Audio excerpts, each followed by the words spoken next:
പ്രവാചകന്മാരുടെ പ്രവാചകൻ ആരാണെന്ന് ചോദിച്ചാൽ പഴയ നിയമത്തിലേക്ക് കടന്നുപോയി കഴിഞ്ഞാൽ ഒരു സംശയം കൂടാതെ നമ്മൾക്ക് പറയാൻ പറ്റും, ഏലിയാവായിരുന്നു. ആമേൻ.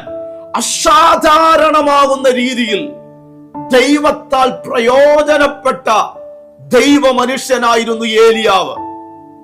ആ വ്യക്തിയെ പറ്റി യാക്കോബ് പറയുന്നത്, ഏലിയാവ് നമുക്ക് സമസ്വഭാവമുള്ള മനുഷ്യനാണ്.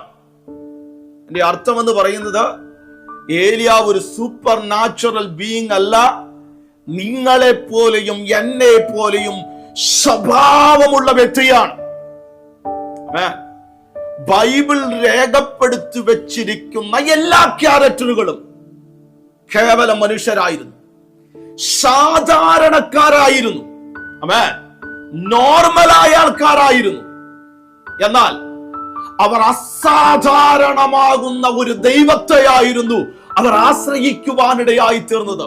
ഇന്ന് ചിലരോട് ദൈവാത്മാവ് സംസാരിക്കുന്നത്, നിന്റെ മുൻപിൽ വെല്ലുവിളികൾ ഉണ്ടെങ്കിലും, നിന്റെ മുൻപിൽ ഒരുപാട് വിഷയങ്ങൾ ഉണ്ടെങ്കിലും, ആമേൻ, നിനക്ക് പരിഹരിക്കപ്പെടാൻ പറ്റാത്ത രീതിയിലുള്ള വിഷയങ്ങളിൽ കൂടെയൊക്കെയാണ് നീ കടന്നു പോകുന്നതെങ്കിലും, നീ സേവിക്കുന്നത് ജീവനുള്ള ദൈവത്തെയാണ്.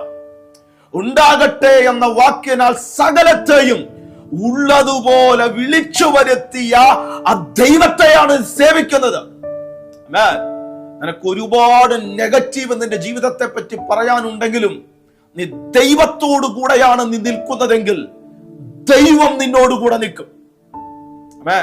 ഇന്ന് ദൈവാത്മ പ്രേരിതമായി ഈ വേർഡിന് ഞാൻ കൈമാറുകയാണ് ചില സഹോദരന്മാരോട്, നീ ഭയപ്പെടേണ്ട, ദൈവം നിന്നോട് കൂടെ